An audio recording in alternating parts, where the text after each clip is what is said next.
are really satisfied. Now in Christ your blessings can be numbered. It is such a bountiful supply. Don't turn around to the things you left behind. All those things you want, don't try to find. Set your face like a flint and walk right into the promised land. Don't turn around to the things you left behind.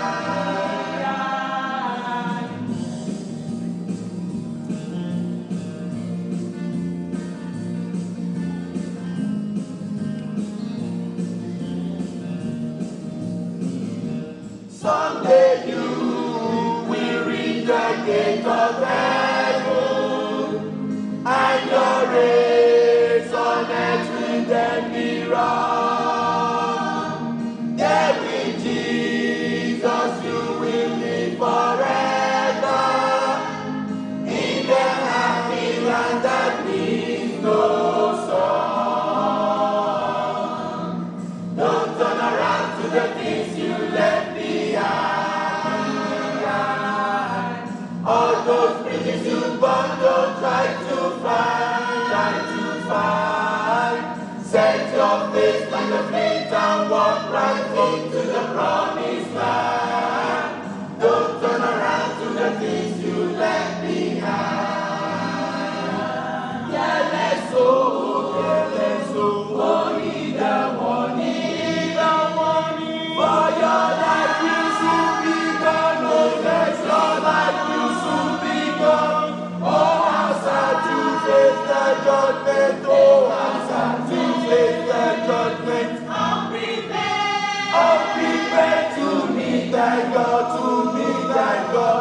Careless soul, heed the warning, for your life will soon be gone. Oh yes, your life will soon be gone. Oh, how sad to face the judgment. Oh, how sad to face the judgment. Unprepared to meet thy God, Don't turn around to the things you left behind. All those bridges you burned, don't try to find.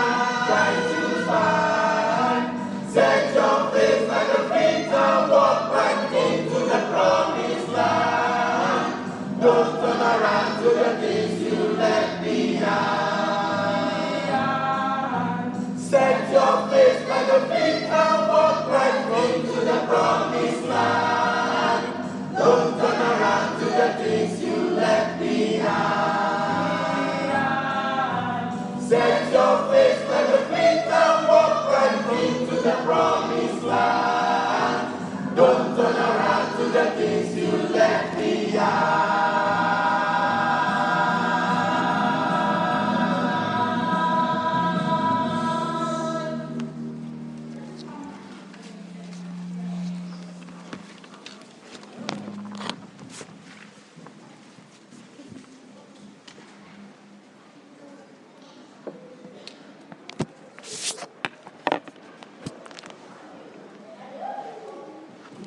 Shall we rise over this?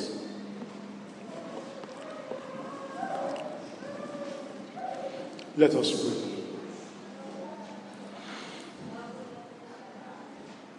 Almighty God, we want to thank you for the great things you've been doing in our lives since we came to this retreat on Friday night. Thank you, Lord, for we can see the dawn of new beginnings in our lives. We can see the manifestation of your power. Lives are being transformed, souls are being saved, backsliders are being restored, believers are being sanctified, sanctified believers are being empowered with the power of the Holy Ghost.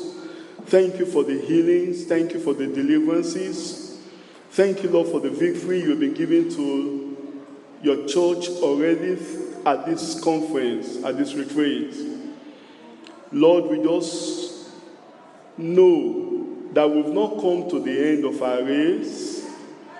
That's why there will be challenges, there will be temptations, there will be trials, so that we are not careless, so that we don't become indulgent, so that we don't become negligent of all the spiritual blessings and virtues you've deposited upon our lives. That's why you have brought in a message like this, even at this retreat. Lord, we just commit ourselves into your hand, O God. You will help us that as we open the passages of the scriptures right now, the spirit of life will breathe life into your word and into every life here today in Jesus' name. Amen. Lord, we pray that that which we know not, teach us and help us, Lord, that by your grace and power, we will not be careless with our Christian experiences, but want to keep all these things till we'll see you on that final day in Jesus' name. Amen. Lord, we pray that you will help us, that as we come into your word, the strength we need to receive, you will give to us through your word even today in Jesus' name. Thank you, Father, because you have an answered. Pray that these clear lips of mine you will use to bless your church even today, Lord, in Jesus' name. Thank you, Father. In Jesus' name we pray. Amen. Shall we be seated, please? As we progress in our retreat programs, we've come to the time again of our morning message. And in this morning message, we are considering the message titled, The Believer's Security and Victory Over Temptation. The Believer's Security and Victory Over Temptations. Open your Bibles with me to John chapter 10. John chapter 10. I'll read from verse 28 and let me just back up to 27 of John chapter 10, verse 27. My sheep hear my voice, and I know them, and they follow me. And I give unto them eternal life, and they shall never perish, neither shall any man pluck them out of my hand. My Father, which gave them me, is greater than all, and no man is able to pluck them out of my Father's hands. John chapter 15. John chapter 15. I'll read some selected verses. Actually, it should be from verses 1 to 8, but I'll just pick on some selected verses because of our time. In verse 1, I am the true vine, and my Father is the husbandman. Every branch in me that beareth not fruit, he taketh away. And every branch that beareth fruit, he purgeth it, that it might bring forth more fruit. Verse 4, abide in me, and I in you. As the branch cannot bear fruit of itself except it abide in the vine, no more can ye except ye abide in me. Verse 6, if a man abide not in me, he is cast forth as a branch and is withered, and men gathered them and cast them into the fire, and they are burned. Matthew chapter 4. Matthew chapter 4. I'll read from verse 1. Then Jesus was led up of the Spirit into the wilderness to be tempted of the devil. To be tempted of the devil, led of the Spirit, and then tempted by the devil. That tells you, you may have the Spirit of God in you. You may have wonderful Christian experiences. That does not exclude you from temptation. 1 Corinthians chapter 15. 1 Corinthians chapter 15. I'll read from verse 57 and 58. Verses 57 and 58. But thanks be to God, which giveth us the victory through our Lord Jesus Christ.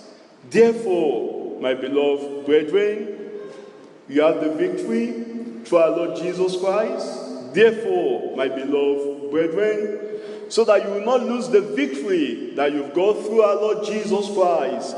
Therefore, my beloved brethren, be ye steadfast, unmovable, always abounding in the work of the Lord, for as much as ye know that your labor is not in vain in the Lord. From all these references where we've read, you see all these references covers the two topics we are talking about this morning in our message. The believer's security. We have the security in Christ. We have, the Bible says Christ came to give us eternal life. And it says no man will be able to pluck them out of the hands of the Father. Because the Father which gave us to him is greater than all. That's the assurance of our security. That's the assurance of the permanency of the Christian experience. That's the assurance of the perfection of Christ's suffering on the cross at Calvary for our sins, for our redemption, and also for our sanctification. But yet, we have a part to play. Yet, we have our responsibilities to play. Because the Lord will not keep us. Because the Lord will not keep us if we are not abiding in Him. That's why in John chapter 15 where we've read, He says, every branch that abideth not in me is cut off. And is withered, even though the Lord gives eternal life, even though the Lord, makes permanent our Christian experiences. If we are not abiding in Christ, if we are not abiding in His word, if we are not abiding in His will, if we are not abiding in His way, then will we be cut off from the branch who is our Lord Jesus Christ.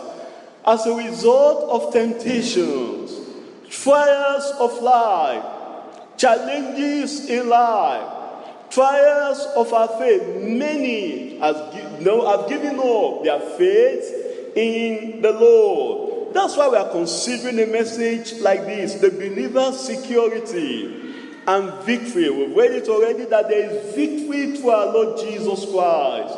We have victory through Him.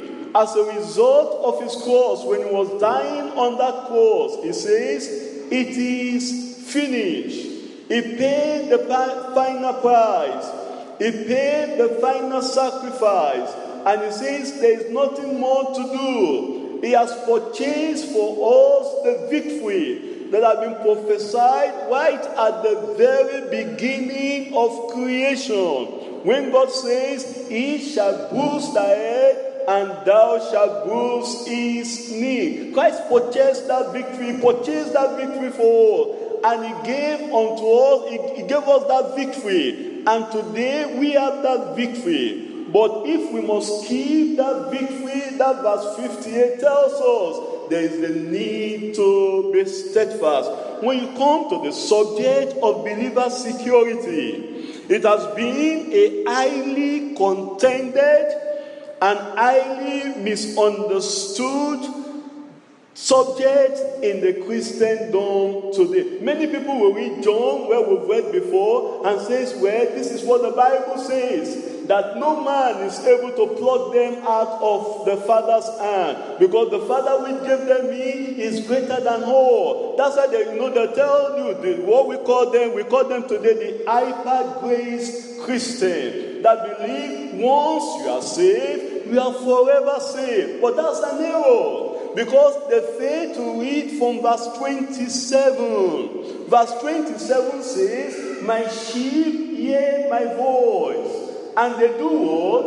And they follow me. As a result of the sheep that is following the Lord, as a result of the sheep that is walking consistently in the way, in the will, and in the words of Christ, then that promise of verse 28 and verse 29 is for them, that no man is able to pluck them out of the hands of the Father. But that's why I want to tell you that the doctrine of once saved and forever saved is a doctrine from the pit of hell.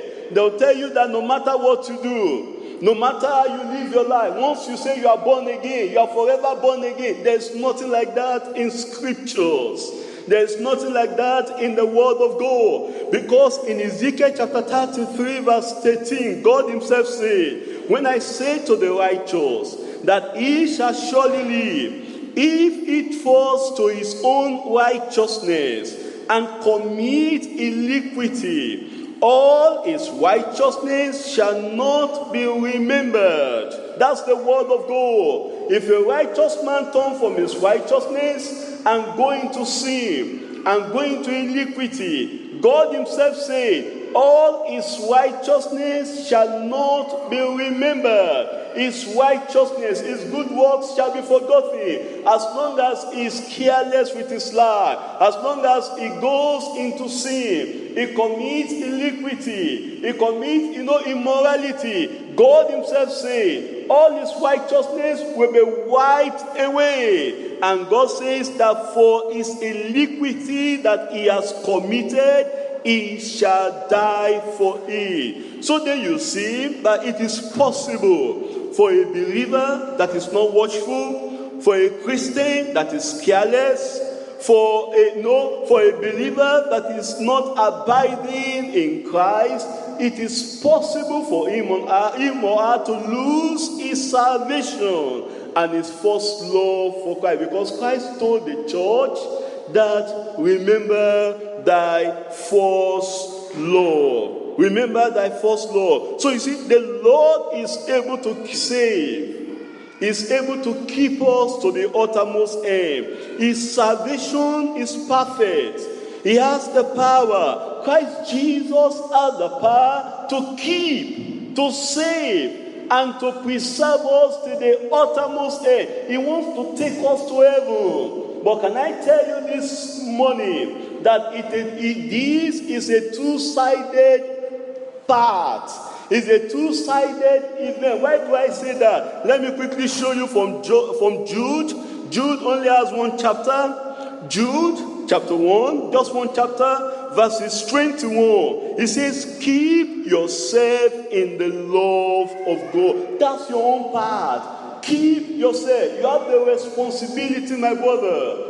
You have the responsibility, my sister, to keep yourself in the love of God. That's your part you have to play. That's the part you have to fulfill. To keep yourself in the love of God. And also looking for the mercy of our Lord Jesus Christ unto eternal life. You have to keep looking for that.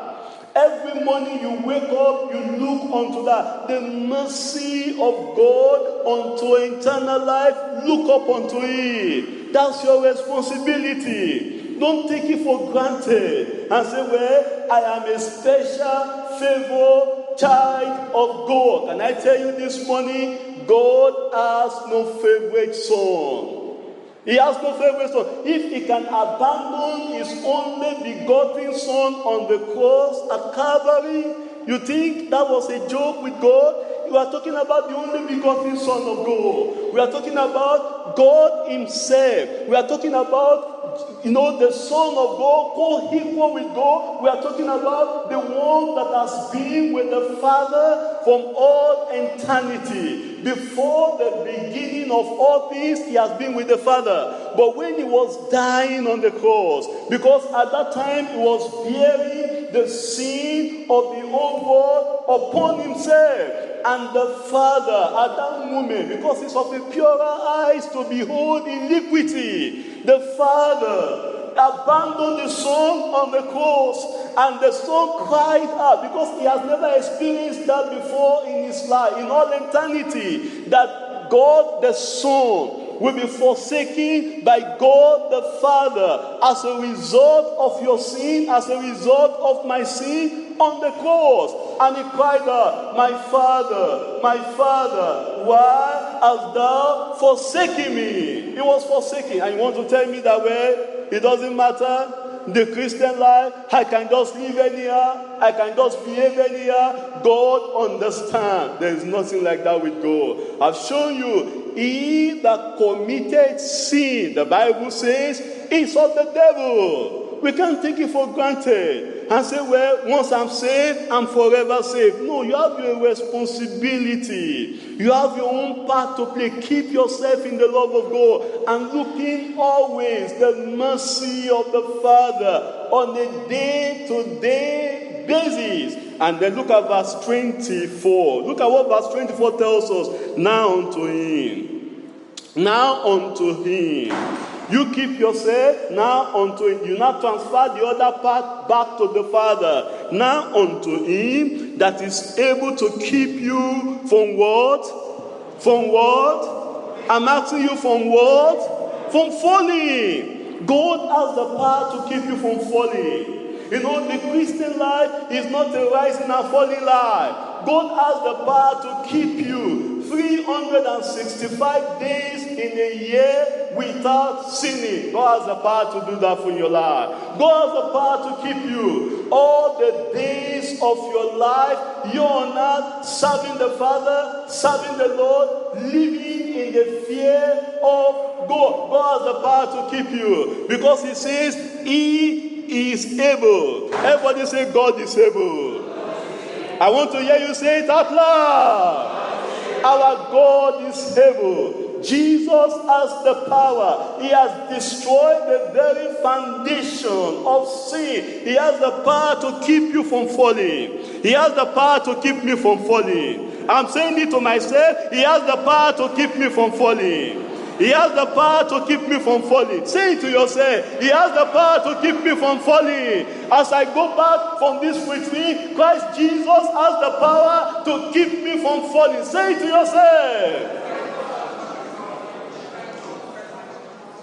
He will keep you. I say he will keep you. We'll come back here in April, I will see you here. If Jesus tarries, we come back again in 2018, December, I will see you here. We will not see you among the smokers. We will not see you among the gamblers. We will not see you among the sinners. We will see you serving the Lord 10 years if Jesus tarries, 20 years if Jesus tarries, because God has the power to keep you from falling. You will not fall. My sister, you will not fall. My brother, you will not fall. No matter the challenges, no matter the temptation, no matter the trial, Christ Jesus has the power to keep you. He will keep you. He will keep me. Point to me and say, he will keep me. Then point to yourself and say, he will keep me. The Lord will keep us in this grace in Jesus' name. But remember, it's two-sided event. Keep yourself and God will keep you. You cannot say, oh God, keep me, and you are drawing yourself to sin, and you are drawing yourself to temptation, and all the old boyfriend pictures, you are still keeping it in your archive. All the old girlfriend pictures, you are still keeping it in the archive. Once in a while, when the pastor is not there, when the brethren are not there, you still look into all those websites. God doesn't keep that way. He doesn't keep you that way. But from today, you do your part. God has done his part already. I say God has done his part already. You will not backslide. You will not fall. You will serve the Lord. You will serve the Lord to the very end in Jesus' name. And it's not just to keep you. Look at that verse 24 again. And to do what? To present you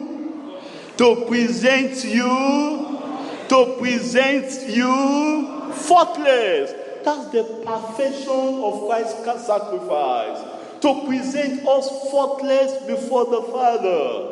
Jesus did not just die to save you from sin. He died to also present you faultless. That God the Father will look at you and say, you are faultless. That the Spirit of God will look at you and say, you are faultless. That the angels of heaven, when they look at you and they behold the glory of Christ in you, they will see that you are faultless. Today, the Lord will do it for you. That's why we keep telling you in this church, don't just stay on salvation. Don't just say, oh, I am born again, I am born again. There is something more than being born again. I say there is something more than being born again. There is what we call the experience of sanctification. There is what we call the experience of purity of heart. There is what we call the experience of holiness of heart. And when you come to that second level, God will do it for you. Today, He will do it for you. If you have not been sanctified, pray through at this retreat, you will be sanctified in Jesus' name. We keep ourselves in the love of God by not yielding to temptation to sin against God, and then God will keep us as well from falling. Now we come to temptation. When we talk about temptation, can I tell you today, temptation is not sin. Pastor, what do you say? Yes, write it down. Temptation is not sin. Did you get that? I'm asking you, did you get that? Did you write it down? Temptation is not sin. Anybody that tells you that temptation is sin is a false prophet. Why did I say that? We've read it already in Matthew chapter 4. If temptation was sin, Jesus cannot be tempted. Do you understand? Jesus was tempted because temptation was not sin. The Bible says, in Him there is no what? Sin. In Christ there is no sin. But then, what makes temptation a sin? So that you not just say, oh, I wrote it down. Pastor Israel has said it today. Temptation is not sin. So from today, I go with the understanding. Temptation is not sin. There is another side to that statement.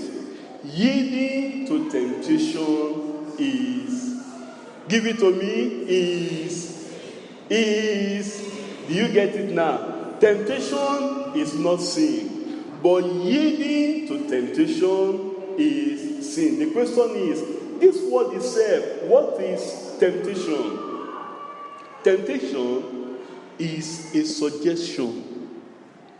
Temptation is what English people will say is solicitation.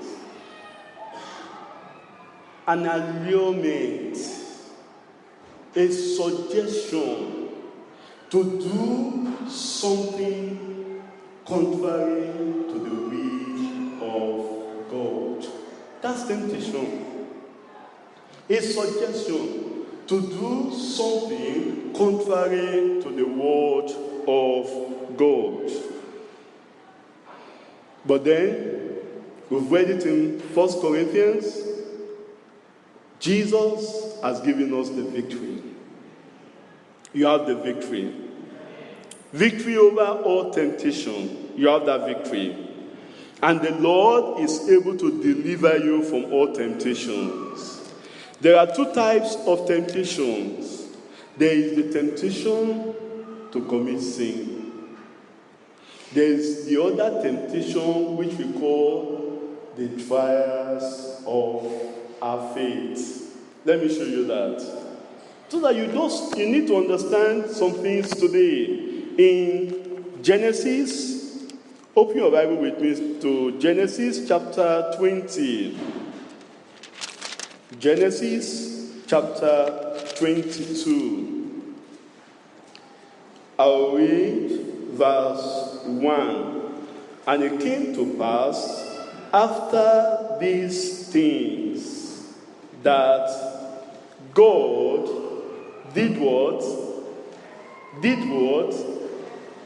Did what? Tempt Abraham. Remember I told you there are two sides to temptation. Temptation to commit sin, that comes from the devil. There's also the temptation which we call the trial of our faith, that can come from God and can come from anybody. And that's the one we are reading here now. Here was Abraham, the friend of God. The Bible says, and it came to pass that God did tempt Abraham. Another word for that tempt there, did test Abraham. Another word for that word there, did try Abraham. There is a temptation to commit sin that comes from the devil. There is a temptation that's come to test our faith, to try our faith. But we are told in 1 Corinthians chapter 10 verse 13, there has no temptation taking you, but such as is common to man. Whatever temptation to sin is common to man. Test of your faith is common to man. Trials of your faith is common to man. What the Bible is saying there is that you are not the only one on the surface of this earth that is going through that peculiar temptation, that is going through that peculiar trials, that is going through that peculiar challenges, trouble, persecution that you may be facing presently. It's common to man. It's common. Cheer up, my brother.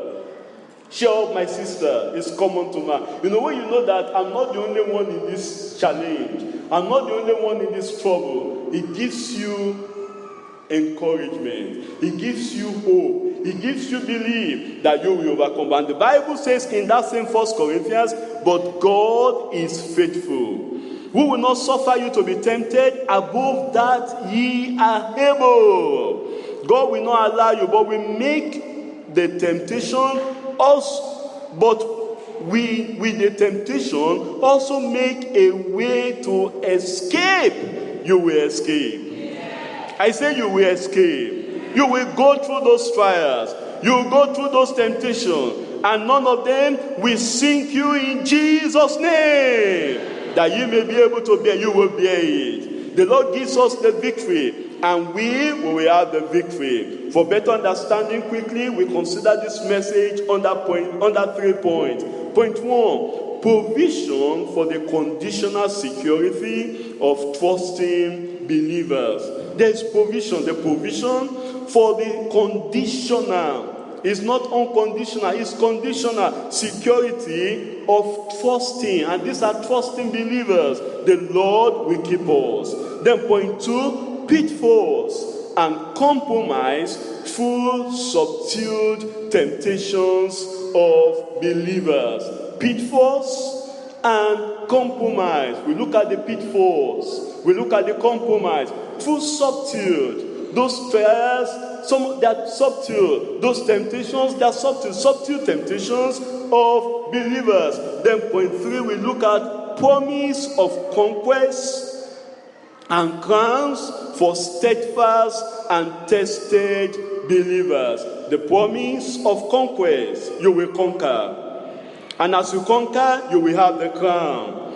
For steadfast and tested believers. Our amen is going down. I say you will conquer.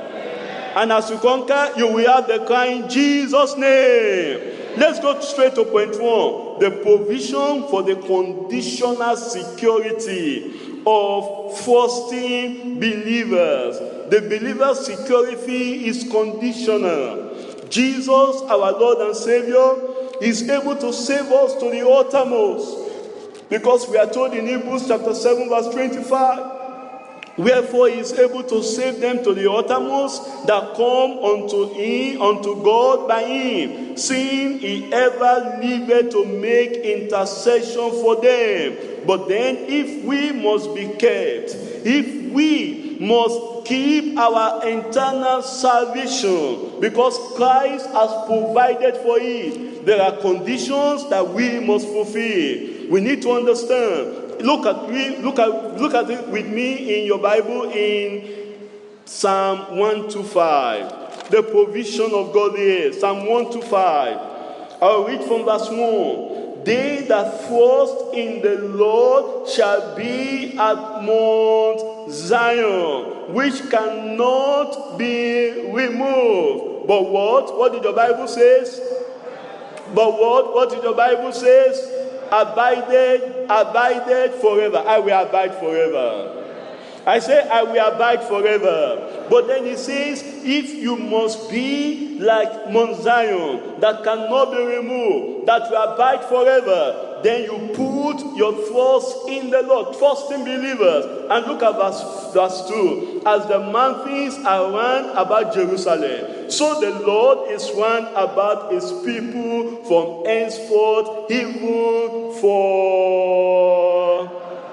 Are you with me? Even for forever, the Lord is round about you. The trials may be there in that city where you are, in that community where you are. Sins may abound there, iniquity may abound there, but have that assurance that God is round about you. God is round about you. I say God is round about you. He can keep you. As a lily in this world and corrupt and dirty and polluted world, the Lord is able to keep you. And the Lord will keep you in Jesus' name. But then you must trust in the Lord. You must have that confidence. You must be conscious of the ever-presence of God with you all the time. As you go to that office, as you go to that shopping mall, be conscious that you are carrying with you the presence of God, that the presence of God is round about you. When you are conscious of the divine presence, I'm telling you, you will not yield to sin. When you are conscious of the divine presence, you will not yield to temptation. When you are conscious,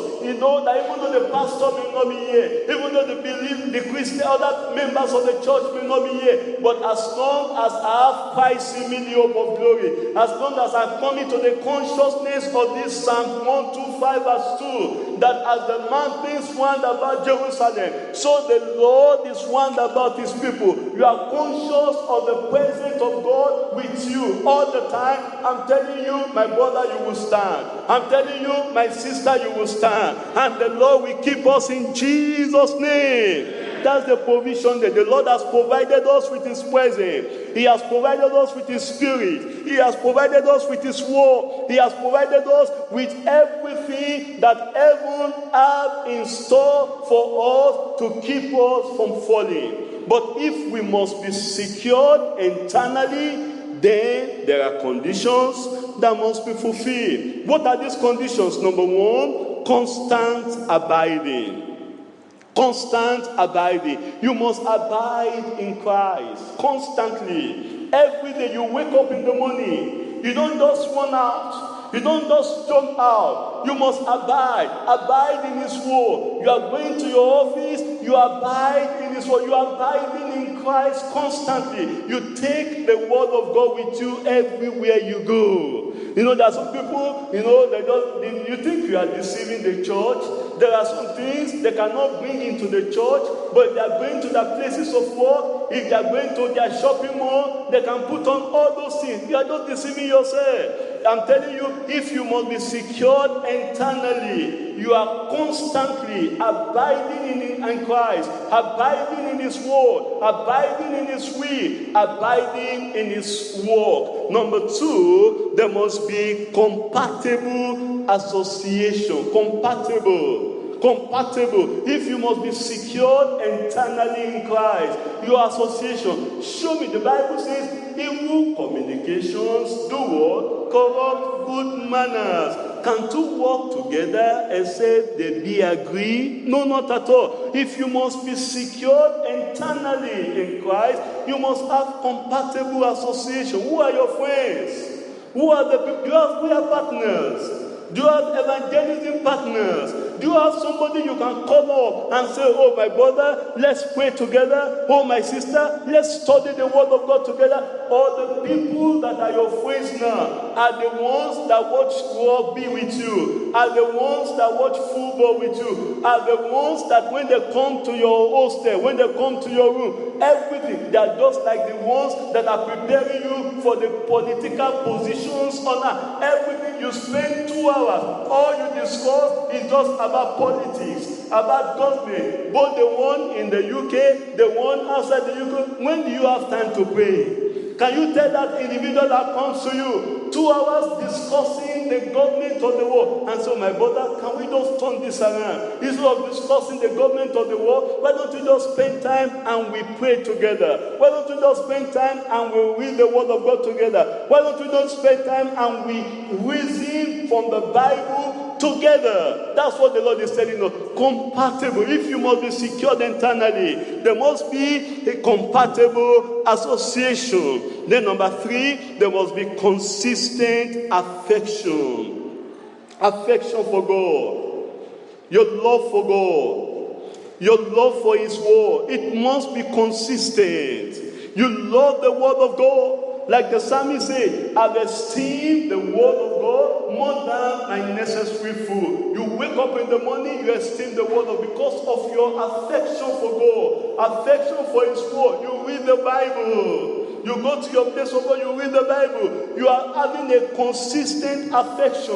Your love for the work of God will not diminish. Your love for the work of God will not decrease. As a result of family challenges, as a result of your commitment in the society, as a result of your career pursuit, your love for God, if you must be secured internally, your affection must be consistent. Then number 4, there must be a committal allegiance. Allegiance which that comes with commitment. Commitment that you've paid the price.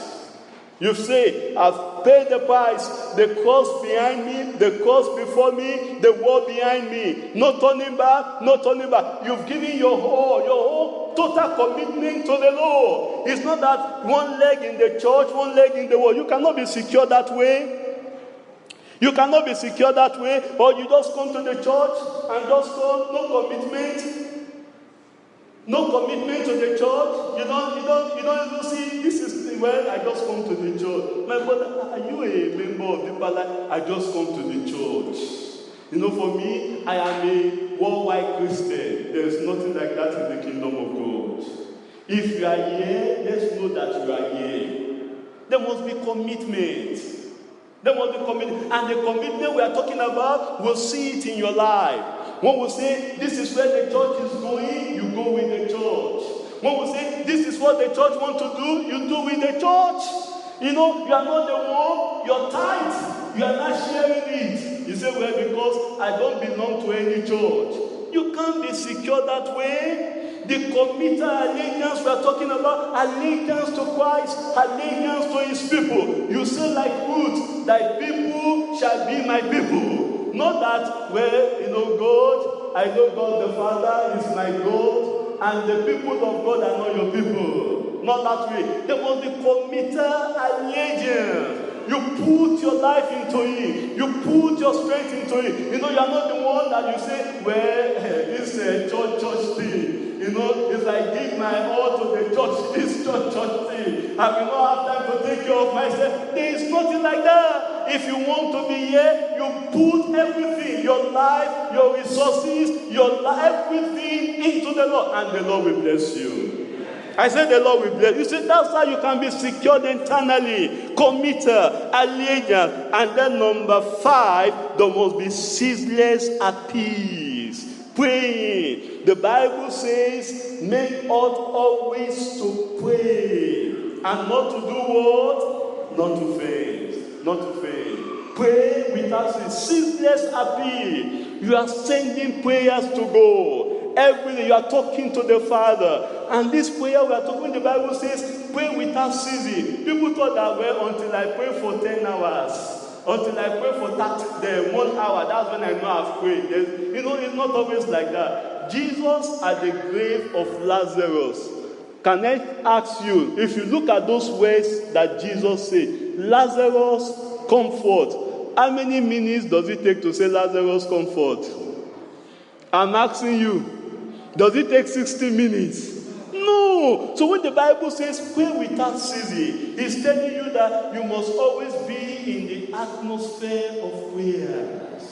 Atmosphere of prayers. Atmosphere. You are going to your place of work, you are praying. You are doing your work, you are praying. You are talking to the Father. You don't need, when you have that deep relationship with God, when you have this deep relationship with God, you see God as your Father, and God sees you as His Son, and telling you prayer becomes easy. It becomes easy. It becomes easy. Ceaseless appeal. Then where am I now? Number 6, there must be changeless affirmations. If you must be secured internally in Christ, changeless affirmation. Your conviction. You must not be the one that is changing conviction. The conviction you have where you are coming from in Africa is different from the conviction you have in the UK. You say, well, this is a Western world. We cannot always do it the way they do it back in this thing. And it's in the Word of God. The Word of God does not change.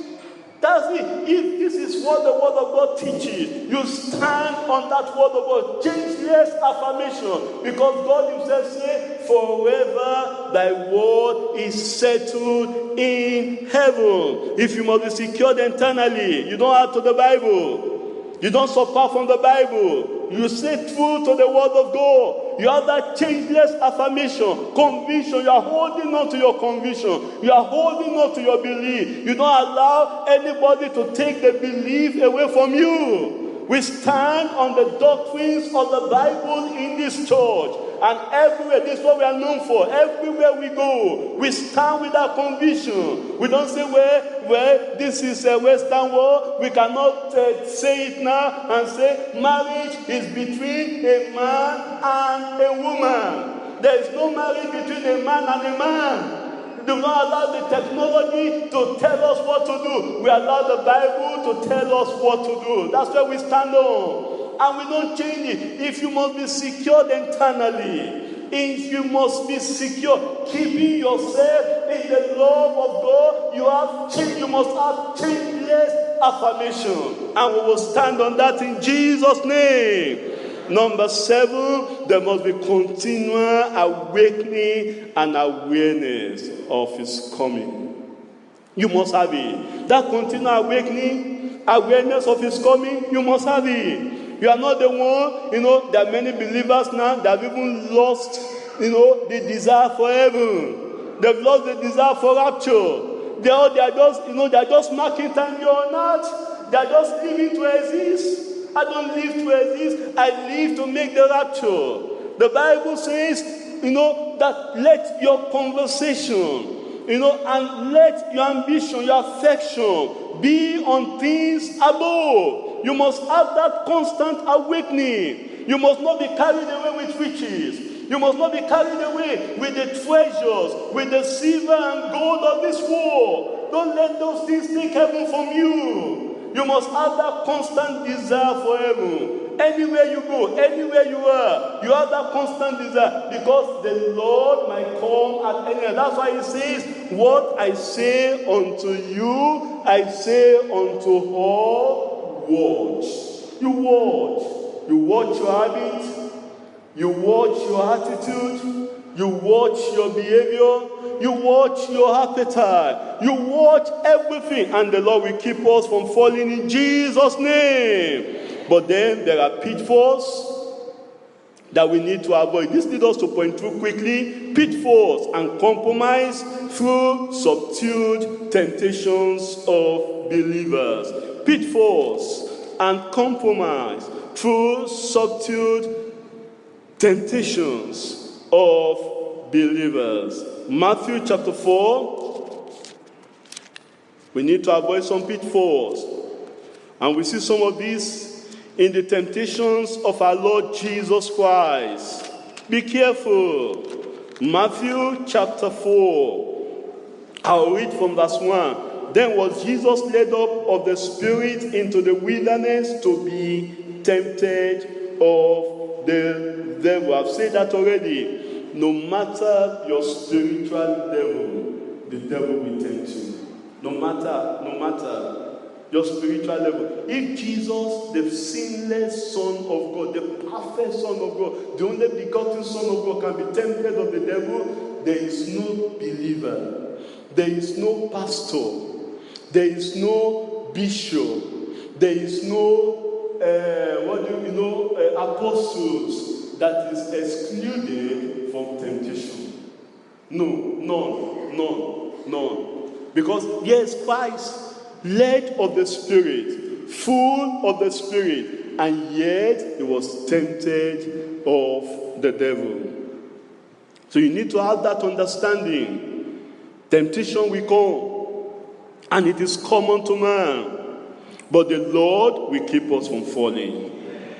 None is immune from temptation, and none is immune from falling.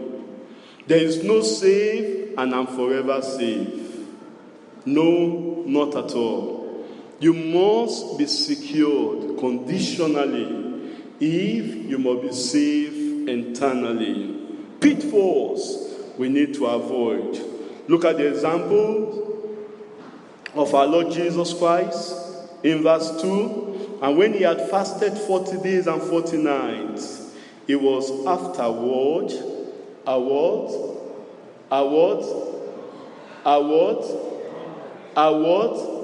hungered. 40 days, it's natural. If you fasted, I'm not talking of people that say they are fasting, and then by 10 a.m. they say, as pastor, I've finished my fast. 10 a.m. My brother, you've not fasted. You've just done hunger strike.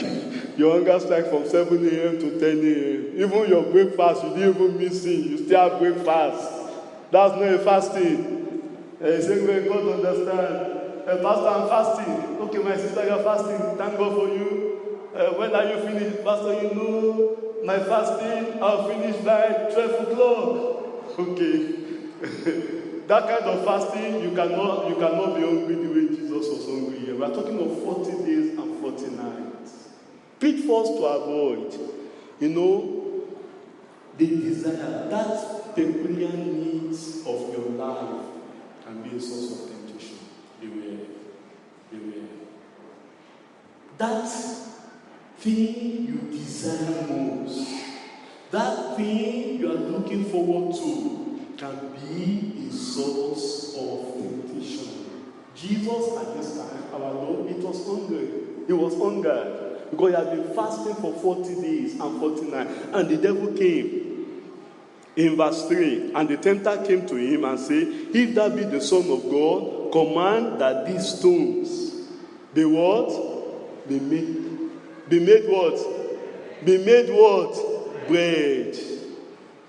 My brother, take care of your lusts.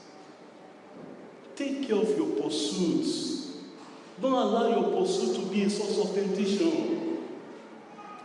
I must have PhD at all costs. To the detriment of your Christian life, be careful. I must have, second degrees at all costs.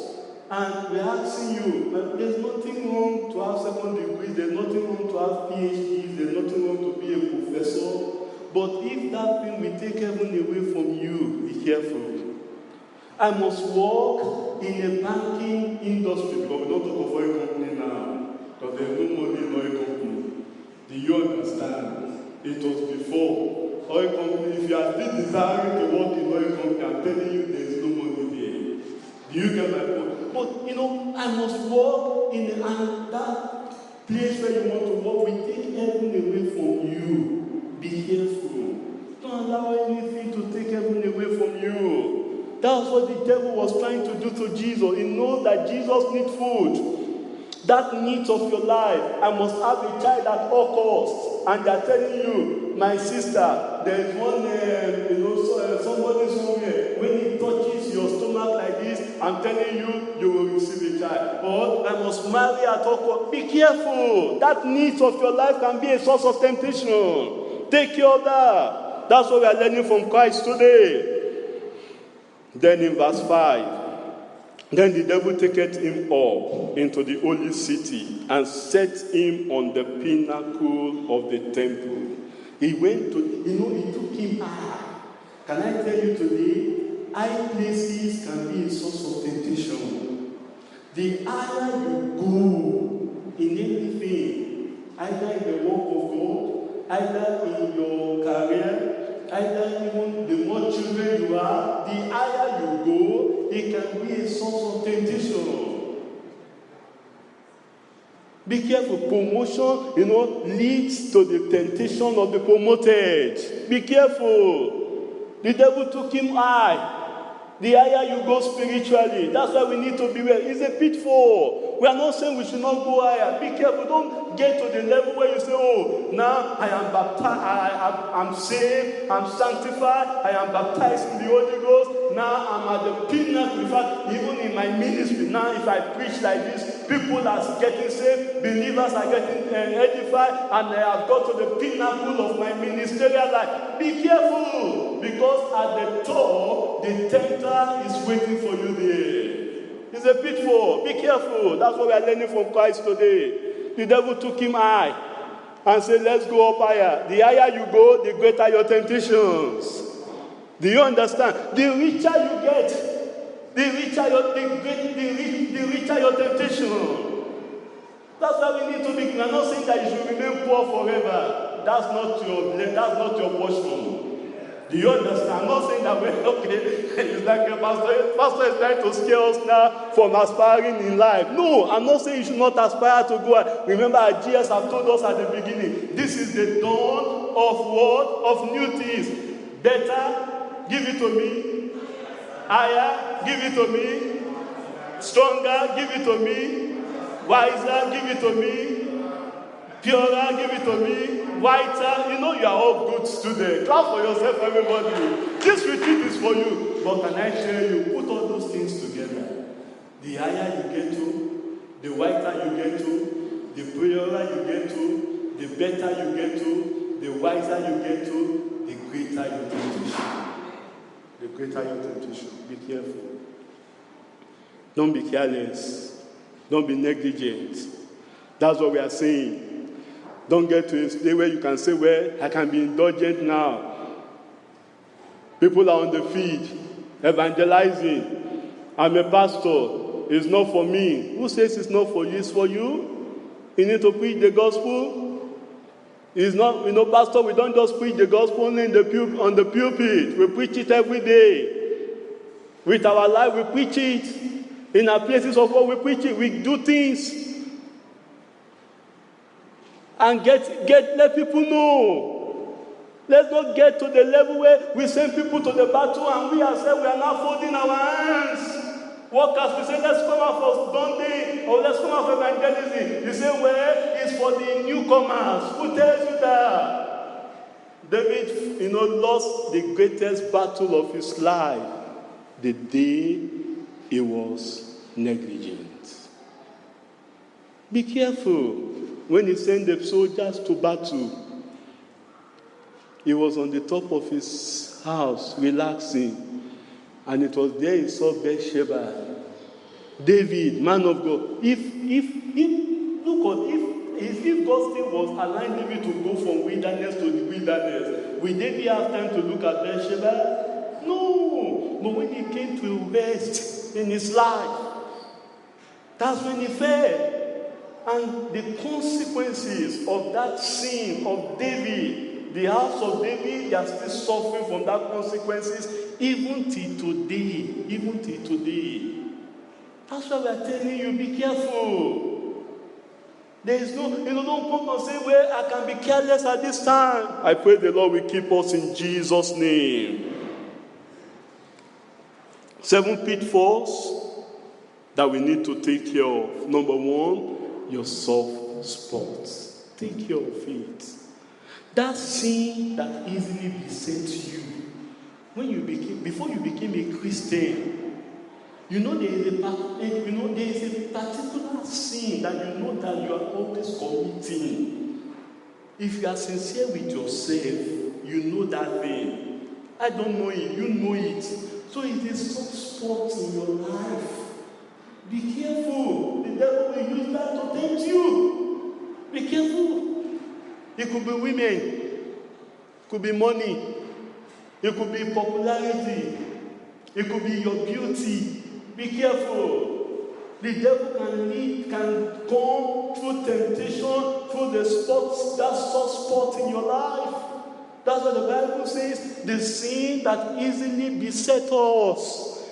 If you don't know your easily besetting sin today, I'm telling you, you are not yet a Christian. Go and identify your easily besetting sin so that you can deal with it. You can deal with it. I know of a man of God. Before he got converted, his besetting sin was women. When he got converted and he came into the ministry, till today, when he's counseling, he does not counsel women alone. Even he's in his old age now. I'm telling you, when he wants to still counsel, he doesn't say, well, because I'm old man, I can say I don't have this. No, he still makes sure that the wife is there. He still makes sure that at least there is a sister there that's watching. He doesn't counsel people in the secret. Know your easily besetting sin and take care of it so that you don't fall away. Number 2, sluggishness, idleness. Be careful. If you know you are the one that is given to easy life, be careful. That can lead to your temptation. There is no easy life in Christianity. Do you understand? The Christianity that Christ died for is not the Christianity that, you can just get everything at your beck and call. That's not the Christianity of the apostles. The people that are telling us today that we must dominate, we must domineer, we must do everything, get everything at our beck and call, they are not telling us the true gospel. There are trials of faith. There are troubles that come to the believers. Jesus told us in John chapter 16, in this world you will have tribulations. You say you're a Christian, there's nothing checking your faith. You say you're a Christian, there's nothing, telling you that, I have to pray more. I have to take time off and seek the face of God more. There is no challenge that is troubling you. You say, well, for me, all my troubles are washed away, and as a result of that, you become complacent, you become lazy, you become sluggish, you will soon lose your Christian life. Be careful. Number 3, sinful presumptions. Be careful. David prayed, deliver me from all my presumptuous sin. Be careful. Number 4, self-righteousness. The way deeper life now, if we are not careful, self-righteousness is coming in, creeping into the church. I don't wear trousers, self-righteousness. Good. I don't put on earrings, self-righteousness. We are not saying that all those things are not good. They are good. That's the word of God. But if your righteousness is just based on, I tie my scarf. Even in night, you are sleeping with your husband, I tie my scarf. I wear my cap. That's self-righteousness. Be careful. All these things are, my skirt is long. It's longer than my knee. That's the standard. But my hair is always low. I don't do all these hairstyles of the world. That's self-righteousness. Don't allow all those things into your. Jesus said, except your righteousness, is what? Is what? Exceed. It did not say like. It must exceed the righteousness of the scribes and Pharisees. We are talking of the righteousness that Christ clothes you with. It's not your own righteousness, the righteousness of Christ. That we see it in you. It's evidently the righteousness that is coming from the heart. I don't wear earring, but there's anger in the heart. What's the difference between you that is wearing chain and bangles, and you that you say you're a deeper life? I don't wear earring, but you are angry. If we see you like this, you come to church, you are angry. At home with your wife, your husband, you are angry. And you say you are going to heaven. Which heaven? Which heaven? Is it the heaven you made yourself? If it's the heaven of Jesus Christ, anger will not take you to heaven. We must understand the word of God. That's why we need to be careful. Number 5, selfishness. Selfishness. Everything is of self now. Myself, my family, my children. How about others? People don't think of others again. And even is coming to the church. Believers now, they just live for themselves. That's pitfalls we need to avoid, so that we will not fall from this Christian faith, so that we will not lose our Christian experiences. We don't live for ourselves. The Bible says we don't live for ourselves, we live for others. Jesus never lived for himself. Do you know that? All the 33 and a half years Jesus was here on earth, he never lived for himself. He lived for the service of others. Are you laying your life for others? You serving others? Are you giving your best for others? Are you laying down your life for others? Are you laying your heart for others? Are you praying for others? Are you interceding for others? Are you giving to others? Selfishness. Number 6, secrecy, secludedness. You know, when we are not secretive, we don't know your life again. We don't know what is happening with you again. That is the source of temptation. Judas Iscariot, you know, he was an apostle. He was a disciple of Christ. But when he began to seclude himself from the others, he began to have secret meeting with the Pharisees, planning how to betray Jesus Christ. And the disciples, none of them knew about it. Even when Jesus told them that one of you is a devil, none of them thought of Judas Iscariot, because that man was very secretive. Be careful. Don't be a secret disciple. It will lead to backsliding. It will lead to sin. And then this one, I call it superciliousness, which is also known as pride. When you allow pride into your life. Everything now, a little car, you are proud. A little promotion, you are proud. Pride now is taking over your life. Be careful. I pray the Lord himself will keep us in Jesus' name. I said the Lord will keep us in Jesus' name. But we need to also know that there is difference between temptation and trials. Temptation to sin and trials of the believers. Like I told us already, in the case of Abraham, it was trial of faith. Here was a trial of faith in God, not to commit sin, but to test his love for God. If his love is more than the love he had for Isaac, his only son. And Abraham passed that test, and you will pass your test.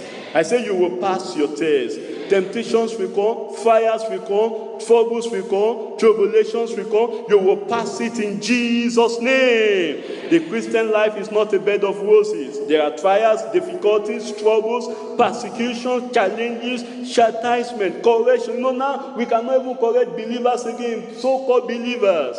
When we say, oh, my brother, can you just take care of this little part in your life? They got to find it. You know, when you got to a level now that we cannot tell you what to do, your leaders, your pastors cannot tell you what to do, my brother, you are on the downhill of the Christian life. Because correction is still part of the Christian life. Do you understand? If your pastor, if you have you are now beyond the correction of a pastor, your sister, your women leader, you are now beyond the correction. I'm telling you, you are going downward the Christian life. Because that's part of the Christian life. You must be somebody that can be corrected. You must be a brother. You must be a sister that we can put right. That we can say, oh, my brother, this is what to do. My sister, this is what to do. Now you say, well, I have the Spirit of God. Yes, you have the Spirit of God, but God has put leaders over you as well. I pray the Lord will help us in Jesus' name. No matter the trials, we will overcome. All these things are to test our faith. They are to test our commitment. They are to test our conviction. And that to build us up and make us stronger in the Lord. We need patience. We need endurance to stay strong and bear all the pressures of the trials, all the pressures of the troubles, all the pressures of temptations, all the pressures of persecution, of challenges. And the Lord will keep us in Jesus' name. The Lord has promised us victory, and we will have the victory. I said we will have the victory. This leads us to point 3 quickly before we pray. Promise of conquest and crown. Promise of conquest and crown for steadfast and tested believers. In spite of all our trials, in spite of all our temptations, in spite of all our troubles and challenges, there is the assurance of faith through our Lord and Savior Jesus Christ. We've read it already in 1 Corinthians chapter 15, verse 57. But thanks be to God, who giveth us the victory through our Lord Jesus Christ. In 1 John chapter 5, verses 4 and 5, we are told that for whosoever is born of God overcometh the world. And this is the victory that overcometh the world, even our faith. Who is he then that overcometh the world? But he that believeth that Jesus is the Son of God. As Christians, we'll be tempted, we'll be tested, we'll be tried. But can I tell you, there is victory and triumph over all temptations, over all tests, over all trials of the devil, of the world, and even of God and Christians alike. God will give us the victory. If we must triumph, there is need to remain steadfast. There is need to remain stable. There is need to remain strong in the faith of our Lord and Savior Jesus Christ. We must not despair. We must not give in to discouragement. Neither should we be despondent in the midst of our trials, in the midst of our tribulation. Remember, it is always darkest before the dawn, and your dawn has come. I say your dawn has come, and the Lord will give us the victory in Jesus' name. You see, the salvation that Christ came to offer for us is perfect, is eternal, and is able to keep us to the very end. But then we have our own part to play, so that we can benefit of this eternal salvation that Jesus has purchased for us. There will be temptations, there will be trials, there will be challenges that we face in our Christian life, but we must remain patient, steadfast, faithful, and strong in the faith of our Lord Jesus Christ. And the power of God is able to keep you to the very end. My sister, you will stand. As you go back home from this retreat, don't go, you will not fall. You will not yield to those temptations. You will not fall to those trials.